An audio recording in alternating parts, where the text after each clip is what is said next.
Assalamualaikum warahmatullahi wabarakatuh.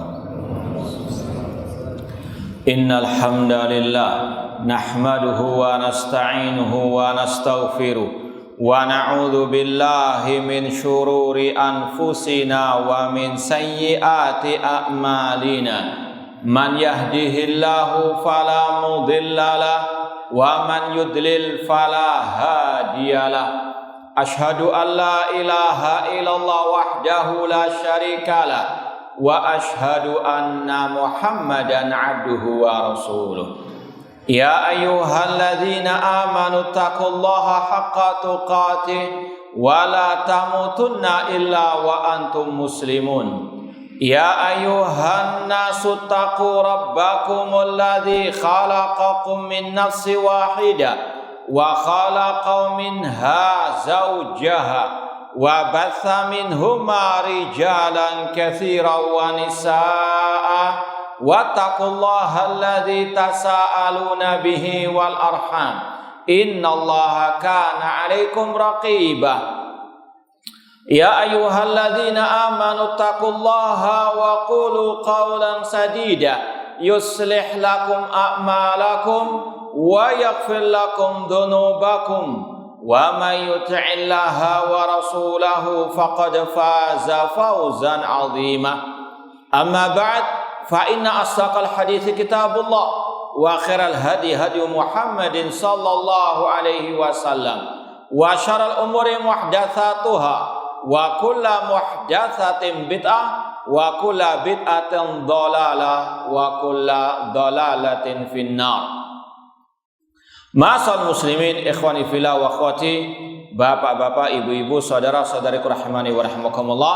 Alhamdulillah, segala puji bagi Allah Subhanahu wa taala yang mempertemukan kita kembali dalam kajian tafsir juz amma oleh Fadilatul Syekh Abdurrahman As-Sa'di rahimallahu taala. Semoga Allah Subhanahu wa taala senantiasa memberikan kepada kita ilmu yang bermanfaat dan al-amal as-saleh. Kita sekarang sampai pada surat Abasa ayat ke-33 sampai terakhir. Ini bagian ketiga dari surat Abasa. Kita baca ayat-ayatnya. Allah berfirman, "Fa'idza ja'atis sakha." Apabila telah datang as-sakha, nama lain dari hari kiamat. Yauma yafirrul mar'u min akhi. Pada hari itu seseorang akan lari dari saudaranya. Wa ummihi wa abi, dari ibunya dan ayahnya. Wa sahibatihi wa bani, dan dari istri serta anaknya. Likulli imri'in minhum yauma idzin sya'nu yughni.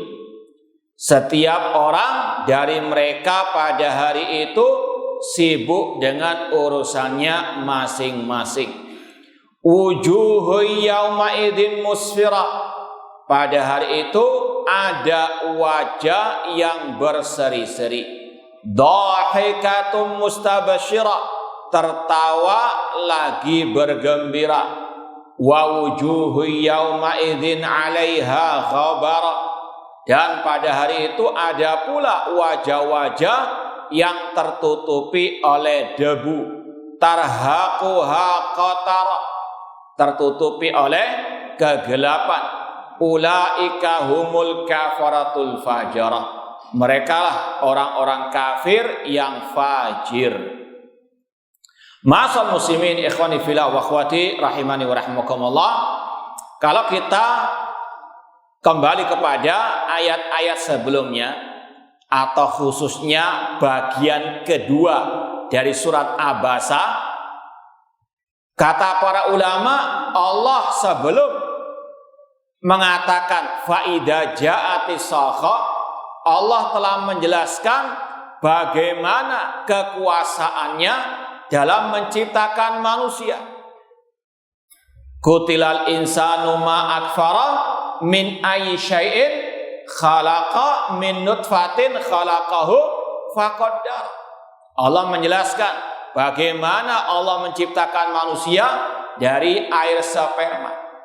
Ini yang sudah kita sampaikan, bahwasanya yang kuasa, yang sanggup menciptakan manusia dari yang tidak ada sama sekali menjadi ada, maka dialah yang sanggup untuk menghidupkan lagi manusia setelah kematiannya. Jadi sebelum faidah ja'ati sakha, Allah telah menjelaskan, menegakkan hujjah tentang kekuasaannya. Dia sanggup untuk membangkitkan manusia setelah kematiannya. Demikian pula Allah menjelaskan sebelum ayat ini tentang kekuasaannya dalam menghidupkan tumbuh-tumbuhan. Fa'ambatsana fiha habba.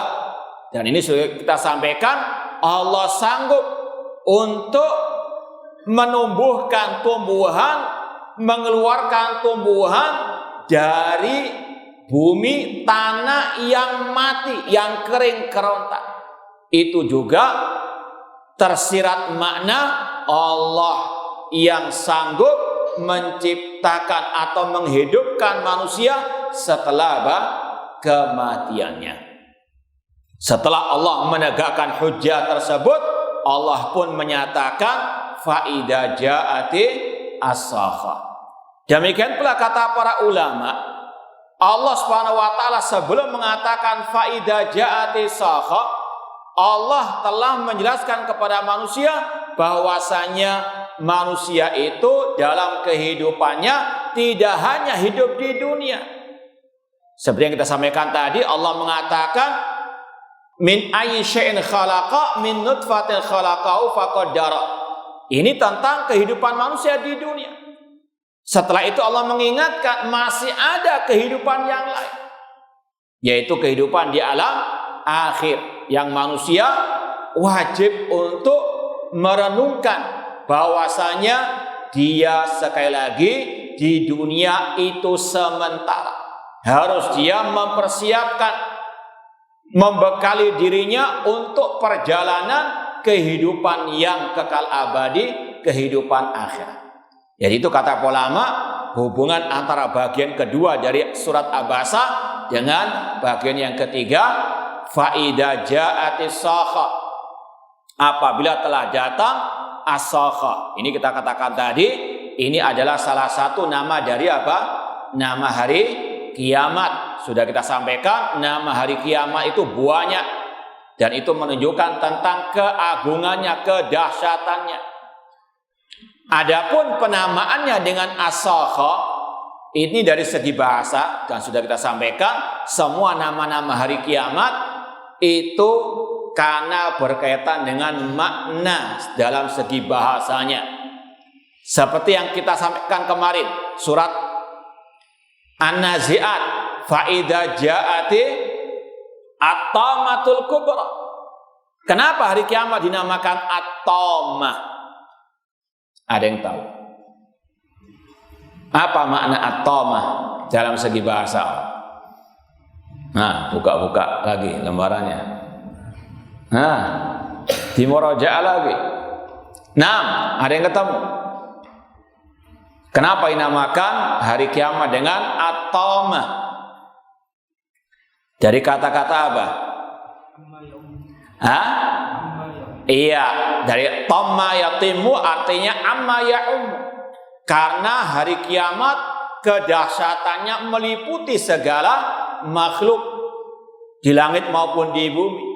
Itu dinamakan at-tamah. Demikian pula di sini dinamakan hari kiamat dengan as-sakha dari kata sakha yasikhu, yang artinya tusimu, suara yang bisa menjadikan telinga itu menjadi tuli karena kerasnya. Nanti akan disampaikan oleh Syekh Abdurrahman As-Sa'di rahimahullah ta'ala. Jadi sekali lagi, nama hari kiamat banyak sekali, dan menurut orang Arab, kalau ada sesuatu yang banyak namanya, seperti kalau dalam bahasa Arab pedang, singa, itu bahasa Arabnya banyak, bukan satu dua, banyak. Demikian pula nama Nabi kita Muhammad SAW banyak. Demikian pula nama Allah Subhanahu wa Ta'ala. Dan itu menunjukkan akan kemuliaan dan kedudukannya. Kita baca ucapan Syekh Abdurrahman As-Sa'di rahimahullah ta'ala. Beliau mengatakan idza ja'at sayhatul qiyamah allati tusakhu lihauliha al-asma'u. Apabila datang tiupan sangkakala pada hari kiamat. Kita sudah pernah sampaikan hari kiamat itu ditandai dengan tiupan sangkakala yang pertama. Seperti yang Allah firmankan dalam surat Az-Zumar, wa nufikha fis suri fasa'iqa man fis samawati wa man fil ardi illa man sya'allah thumma nufikha fihi ukhra fa idahum qiyamun yanzurun. Apabila ditiup sangkakala yang pertama, maka semua yang ada di langit dan di bumi akan mati, melainkan yang dikecualikan oleh Allah. Ini tiupan sangkakala yang pertama menghancurkan dunia. Maka pada waktu itulah idza sama'un fatarat, pada saat itulah idza zulzilatil ardu zilzalaha, terjadi hari kiamat. Dan itulah yang dimaksud dengan faida ja'atis sakh, tiupan sangkakala, yang kata Asy-Syaikh di sini apabila telah datang tiupan hari kiamat, maka telinga itu bisa tuli karena kedahsyatan suara tersebut. Wa tanza'ijulaha al-afidatu yauma idzin, dan pada hari itu hati manusia akan tergoncang. Ya, sekali lagi ini yang sudah kita sampaikan berulang kali, bagaimana kejadian hari kiamat tersebut. Dan kita sudah sampaikan juga tidak ada dari orang yang mukmin yang mendapati hari-harinya hari kiamat.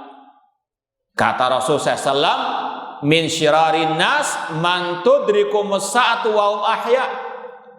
Manusia yang paling jelek adalah orang yang mendapati hari-harinya hari kiamat, yaitu orang-orang kafir, orang-orang yang tidak beriman kepada Allah Subhanahu wa Ta'ala. Adapun orang mukmin, sebagaimana dalam hadis Rasulullah SAW mengatakan, la tazalu ta'ifatun min ummati zahirina 'alal haqqi la yadurruhum man khadalahum wala man khalafahum hatta ya'tiya amrullah wa hum 'ala dzalik.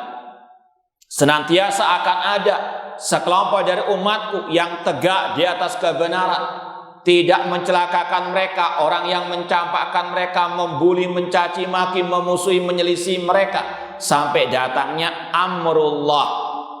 Kata para ulama, di antaranya Al-Imam Ibnu Hajar Asqalani dalam Fathul Bari, yaitu angin yang dikirim oleh Allah. Pada waktu itulah orang mukmin tidak tersentuh oleh angin itu kecuali akan mewafatkannya. Pada hari itulah habis semua orang-orang yang beriman, tinggallah orang-orang kafir. Dan setelah itulah Allah tegakkan hari kiamat. Allah perintahkan malaikat Israfil untuk meniup sangkakala. Itulah an-nafkhatul ula, tiupan sangkakala yang pertama. Wa nufikha fis suri fasa'iqa man fis samawati wa man fil ard. Dengan tiupan sangkakala itu semuanya akan mati, kata Allah Subhanahu wa Ta'ala.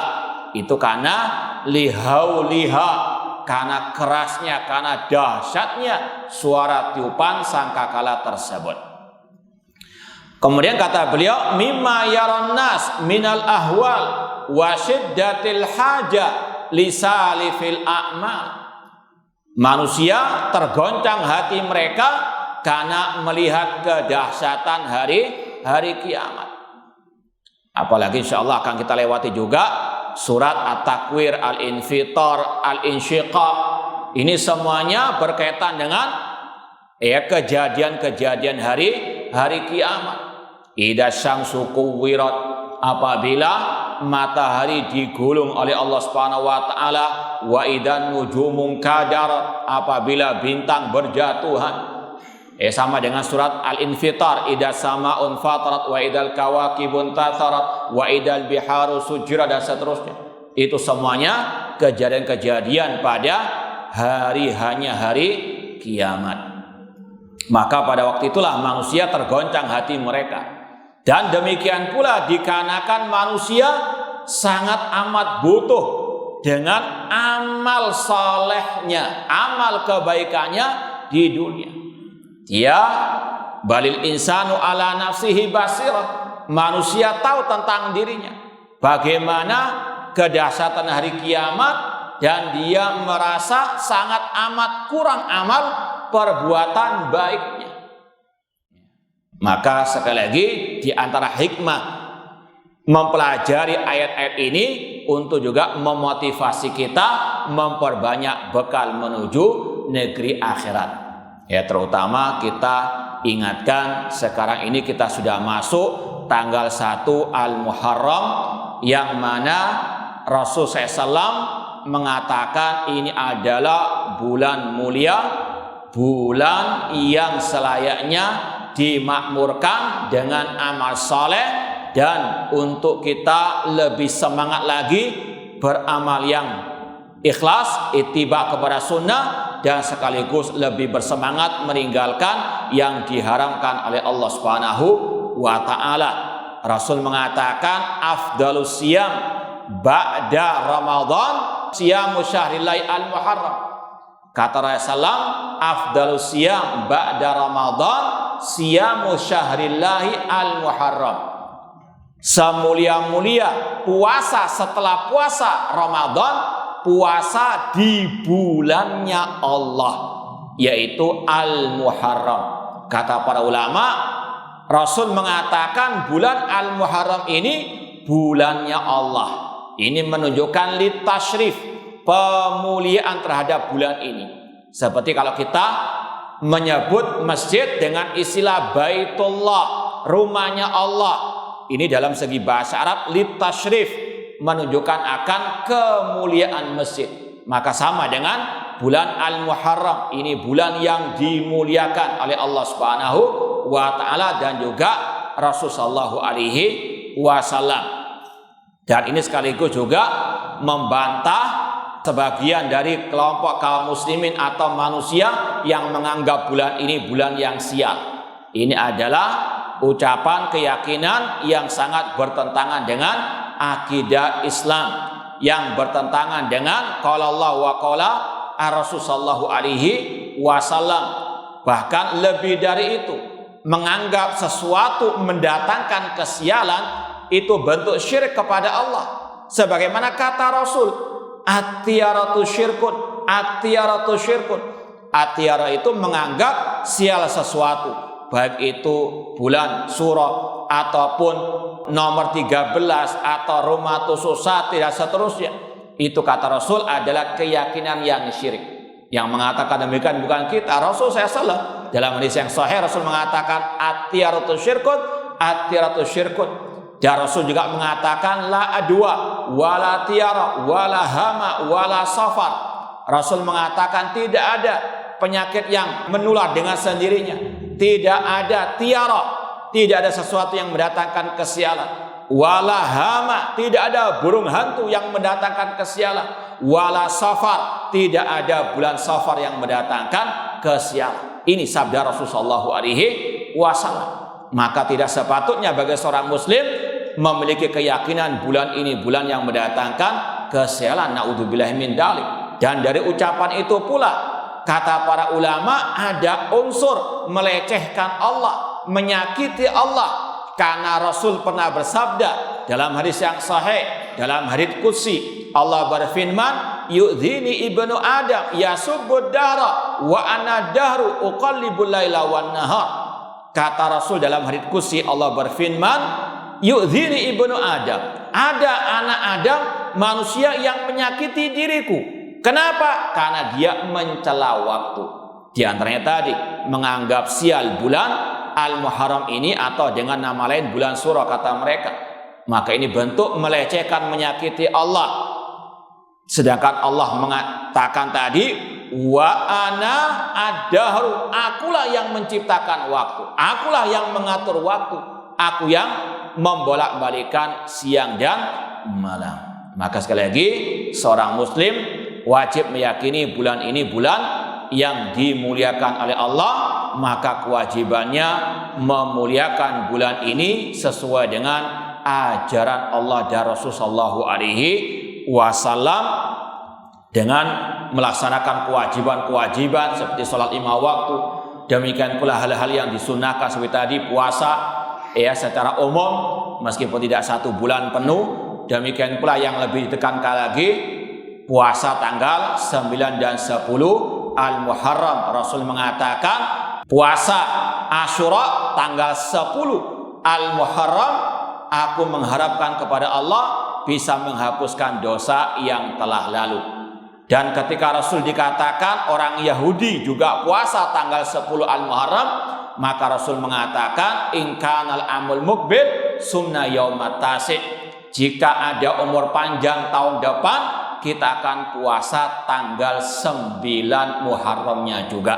Maka itu yang dianjurkan untuk dilakukan oleh kaum muslimin dalam memuliakan bulan Al-Muharram, yaitu dengan ittiba, mengikuti ajaran Rasul, bukan mengadakan hal-hal yang baru dalam urusan agama, namun hanya mengikut saja apa yang sudah dicontohkan oleh Rasul SAW dan melaksanakannya dengan ikhlas karena Allah Subhanahu wa taala.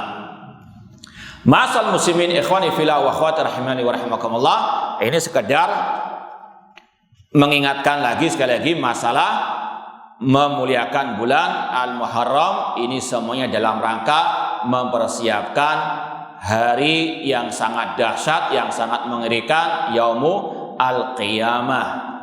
Kata beliau, yafirrul mar'u min a'azin nas ilaihi wa ashfaquhum alaih. Pada hari kiamat, pada hari dihidupkannya sangkakala, pada waktu hari dibangkitkannya manusia, dikumpulkan manusia, maka seseorang itu akan lari dari orang yang paling dia cintai. Yauma yafirrul mar'u min akhi. Pada hari itu seseorang akan lari dari saudaranya, dari orang yang terdekat dengannya, yang paling dia cintai. Min akhi.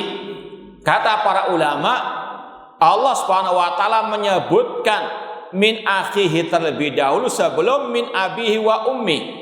Ini ada makna yang tersirat. Ya, sekali lagi kata Allah, seseorang pada hari itu lari dari saudaranya.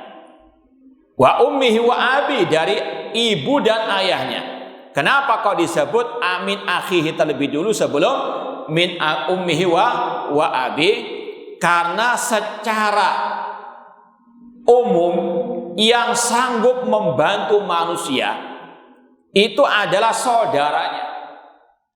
Misalnya antum punya adik laki-laki, kakak laki-laki. Secara umum yang bisa membantu antum adalah apa? Saudara antum. Karena dari sisi kekuatan fisik lebih apa? Mumpuni daripada ibu, daripada bapak, daripada istri, daripada apa? Anak. Ini secara umum. Ya. Namun pada hari kiamat orang itu akan lari dari saudaranya. Kenapa demikian? Karena orang tersebut takut dimintai kebaikannya. Ini salah satu sebab kata ulama mengapa seseorang itu lari dari manusia yang paling dia cintai. Karena dia takut dimintai kebaikannya oleh saudaranya, oleh ayah, oleh ibunya, oleh istri dan anaknya. Karena dia tahu amalnya sangat sedikit. Jangan sampai apa? Diminta-mintai oleh orang yang terdekat dengannya. Atau kata para ulama, kenapa orang itu lari pada hari kiamat dari orang yang paling dia cintai? Yang kedua di antara sebabnya, karena dia takut menanggung dosa dari sebab kesalahannya kepada orang-orang yang dia cintai tersebut. Mungkin orang tuanya dia zalimi, mungkin saudaranya dia zalimi, maka dia takut diminta apa? Pertanggungjawaban terhadap mereka. Atau terhadap anak dan istrinya, dia lari dari anak dan istrinya karena dia khawatir dia diminta pertanggungjawaban oleh Allah karena dia tidak bisa mendidik anak dan istrinya dengan baik. Sebagaimana Allah berfirman, "Qu anfusakum wa ahlikum nar." Itu diantara sebab mengapa orang itu lari dari manusia yang paling terdekat, karena dia khawatir dimintai pertanggungjawaban, dimintai kebaikannya, ataupun dia dituntut akan tanggung jawabnya terhadap orang-orang tersebut.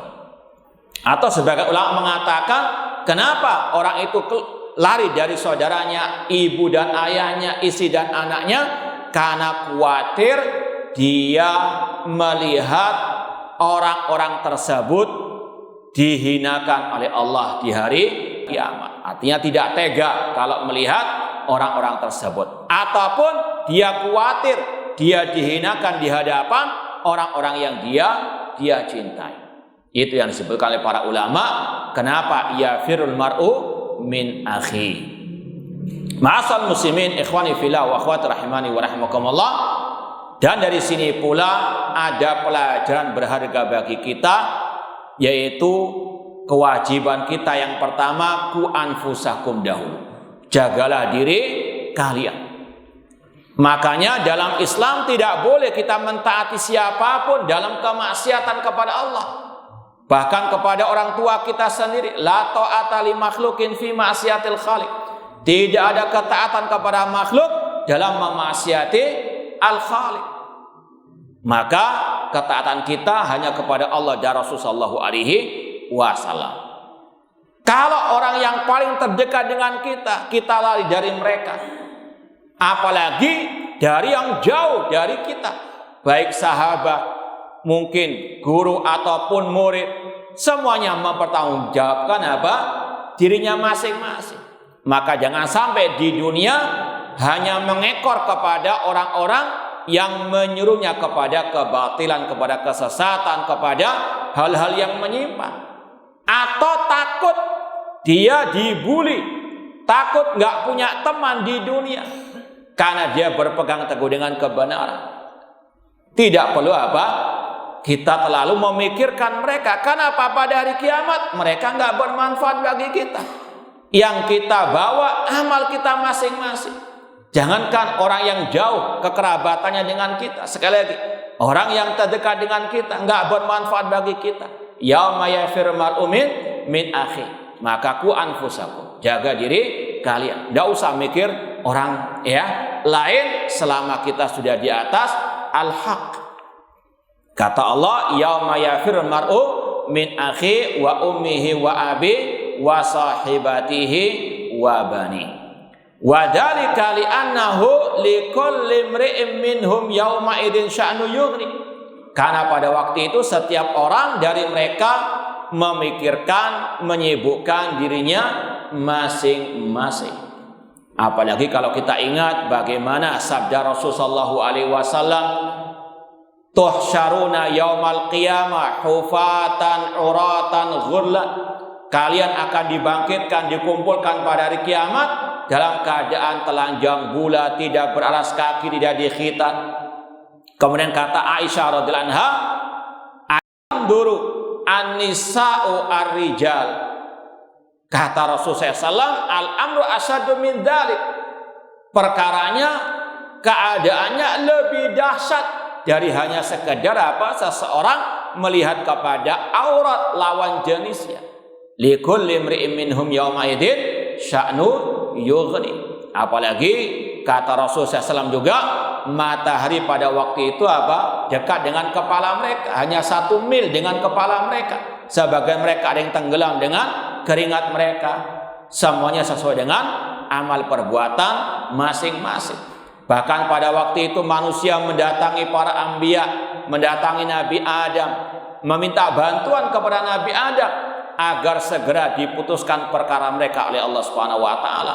Nabi Adam tidak sanggup membantu mereka. Kata Nabi Adam, itu Nuhan awwala rasul. Datangilah Nabi Nuh, rasul pertama. Nabi Nuh juga tidak sanggup membantu. Kullu nafsi nafsi, semua orang apa? Masing-masing. Para anbiya, mereka mengatakan nafsi-nafsi. Apalagi selain mereka. Ini menunjukkan bagaimana kedahsyatan hari kiamat yang selayaknya bagi seorang muslim muslimah untuk mempersiapkan diri dengan al-amal as-saleh, dengan tauhid dan sunnah Rasulullah sallallahu alaihi wasallam. Semoga Allah menyelamatkan kita di dunia wal akhirah. Kata Allah, likulli imri'in minhum yawma idin sya'nu yughni. Setiap orang dari mereka sibuk dengan urusannya masing-masing. Ai qad asghalathu nafsuhu. Setiap orang sibuk dengan urusannya masing-masing, memikirkan bagaimana nasibnya nanti. Wahtamma li fikakiha, setiap orang memikirkan bisakah dia selamat. Walam yakun lahu iltifatun ila ghairiha, mereka tidak lagi menoleh kepada selainnya. Sekali lagi bahkan kepada yang paling dia cintai, ayah dan ibunya, anak dan istrinya. Fahina idzin yang qasimul khalqu ila fariqain. Pada waktu itulah manusia makhluk terbagi menjadi dua golongan, suada wa asqiya, yang berbahagia dan yang sengsara. Semoga Allah menjadikan kita orang-orang yang berbahagia di dunia wal akhirah. Yang pertama yang suada, yang berbahagia, dan yang kedua wasqiya, yang sengsara. Fa amma suada fa wujuhuhum yauma idzin musfira. Adapun yang berbahagia, wajah mereka pada hari itu musfira, berseri-seri. Qad dhahara fiha as-surur wal bahjatu mimma arafu min najatihim wa fauzihim bin na'im.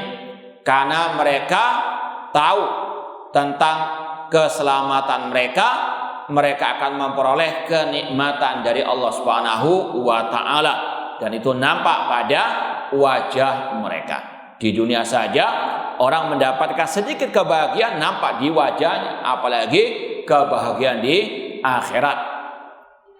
Kemudian kata Allah, dhahikatun mustabsyirah, dia tertawa lagi bergembira. Tentunya mereka adalah orang-orang yang beriman, yang beramal as-saleh. Man amila salihan min dzakarin aw untha wa huwa mu'minun falanuhyiyannahu hayatan thayyibah. Kata Allah, barang siapa beramal saleh dari laki-laki maupun perempuan dan dia beriman. Syaratnya beriman, bertauhid dan beramal saleh yang ikhlas dan mengikuti sunnah Rasulullah sallallahu alaihi wasallam. Kata Allah, falanuhyiyannahu hayatan thayyibah, maka kami berikan kepadanya kehidupan yang baik di dunia wal akhirah. Maka sekali lagi syarat meraih keadaan tadi yang gembira berseri-seri di hari kiamat yaitu dengan iman wal amalu as-saleh.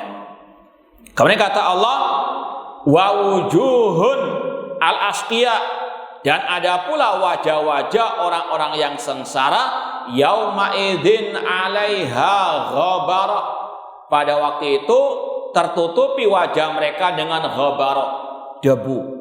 Sebagian ulama ada yang mengatakan debu ini berasal dari tanah yang berasal dari binatang yang Allah jadikan turaba. Dalam ayat apa itu?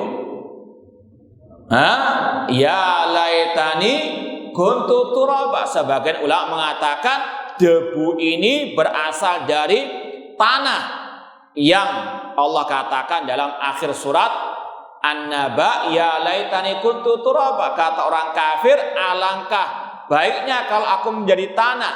Yaitu berkaitan dengan apa?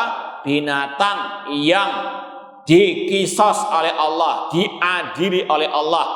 Di antaranya kambing yang bertanduk, yang mendolimi kambing yang tidak bertanduk, itu akan diadili, namun mereka semuanya akan dijadikan apa?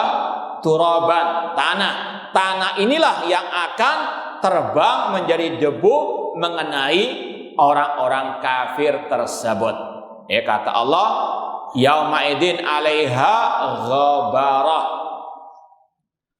Kemudian tarhaquha ay taghshaha qatara, dan mereka juga wajahnya diliputi oleh qatarah. Qatarah di sini maknanya fahiya sauda, oleh kegelapan, mudlimatun mudlahimah, seperti dalam firman Allah surat Ali Imran, yauma tabyaddu wujuh wa taswaddu wujuh.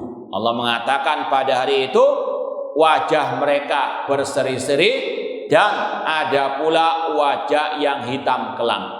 Kata Abdullah bin Abbas radhiyallahu anhuma, tabyaddu wujuh ahli sunnah wa taswaddu wujuh ahli bidah. Yang berseri-seri kata Abdullah bin Abbas adalah wajahnya ahli sunnah, sedangkan yang hitam kelam adalah wajahnya ahli bidah. Na'udzubillahi min dzalik.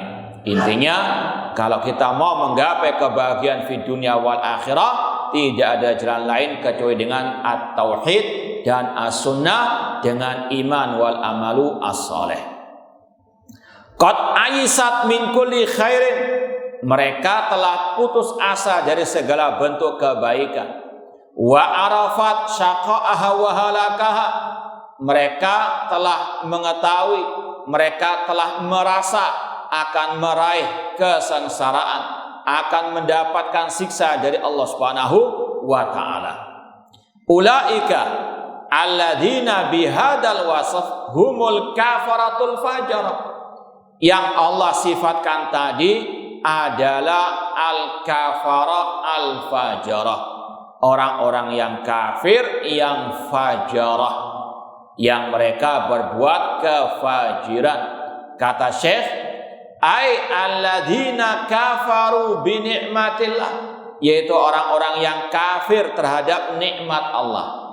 Seperti yang sudah kita sampaikan di awal bagian kedua surat Abasa ini, kutilal insanu ma akfara. Sekedar murajaah, ma akfara, apa arti ma akfara di situ?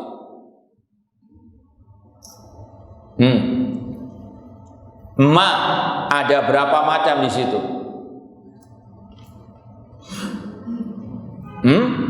Yang pertama apa?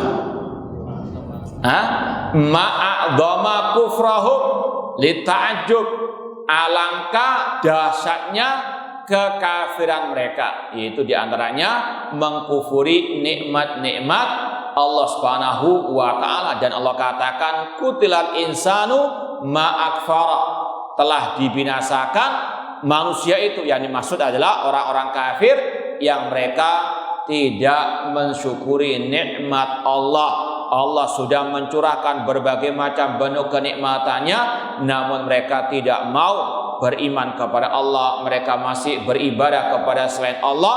Maka Allah katakan tadi kutilal insanu, yaitu al-insan al-kafir. Dan ini ditutup dengan humul kafaratul fajarah, mereka adalah orang-orang kafir yang fajir. Ai alladzina kafaru bi ni'matillah, yang mereka mengkufuri nikmat Allah Subhanahu wa taala. Allah yang telah menciptakan mereka, Allah yang menghidupkan mereka, memberikan rezeki kepada mereka. Namun kenapa kok mereka mempersembahkan ibadah mereka kepada selain Allah? Na'udzubillahi min dzalik. Ya, seperti yang sudah mungkin sering kita dengar, kalau di bulan-bulan seperti ini banyak orang-orang yang mengadakan tolak bala, acara tolak bala, di antaranya dengan mempersembahkan sesembelihan mereka kepada selain Allah. Ini adalah bentuk mempersembahkan ibadah kepada selain Allah. Allah yang menciptakan kerbau, kambing, sapi, kenapa kok dipersembahkan kepada selain Allah, kepada jin-jin dan sebagian tempat-tempat keramat? Ini yang kata Allah Subhanahu wa taala humul kafaratul fajarah, yaitu yang mengkufuri nikmat Allah. Allah yang menciptakan ini semuanya, kok disekutukan Allah dengan selainnya? Na'udzubillahi min dzalik. Wa kadzdzabu bi ayatihi, dan mereka mendustakan ayat-ayat Allah Subhanahu wa taala wa tajarra'u ala maharimih, dan mereka berbuat yang diharamkan oleh Allah Subhanahu wa taala. Ma'asal muslimin ikhwani fillah wa akhwati rahimani wa rahimakumullah. Kemudian kalau kita mau sedikit kilas balik dari pertama surat Abasa, ada beberapa faedah kata para ulama yang bisa kita ambil. Yang pertama berkaitan dengan kisah dakwah Nabi Shallallahu Alaihi Wasallam. Beliau sangat antusias mendakwai orang-orang musyrikin. Namun mereka banyak yang tidak beriman kepada Allah dan tidak beriman kepada Ar-Rasul Shallallahu Alaihi Wasallam. Dan Allah katakan dalam ayat yang ke-7, wa ma 'alaika alla yazakka, tidak ada tanggung jawabmu wahai Nabi Muhammad kalau mereka tidak mensucikan diri mereka. Artinya kata para ulama, yang penting itu sampaikan dakwah tauhid, sampaikan dakwah agar manusia beribadah hanya kepada Allah, agar mereka tidak berbuat syirik, diterima atau tidak serahkan kepada Allah. Wa ma 'alaika alla yazakka, yang penting dakwah mengikuti ajaran Rasul, diterima atau tidak, manusia ikut atau tidak, bukan tanggung jawab kita. Tanggung jawab seorang dai hanyalah menyampaikan dengan ilmu di atas dalil dan tawakal kepada Allah Subhanahu wa taala. Jangan terlalu memikirkan kuantitas, yang penting banyak-banyak pengikut, tidak. Yang penting itu bagaimana dakwah seperti yang Rasul sampaikan. Di antaranya tadi dakwah tauhid, melarang manusia dari berbuat kesyirikan. Adapun diterima atau tidak, hidayah taufik di tangan Allah. Allah berfirman, laisa 'alaika hudahum walakin Allah yahdi man yasha. Hidayah taufik bukan di tangan kalian, bukan di tangan para dai ustaz, namun hidayah taufik di tangan Allah Subhanahu wa taala. Wallahu alam, kurang lebihnya mohon maaf. Wa jazakumullahu khairan. Wassalamualaikum warahmatullahi wabarakatuh.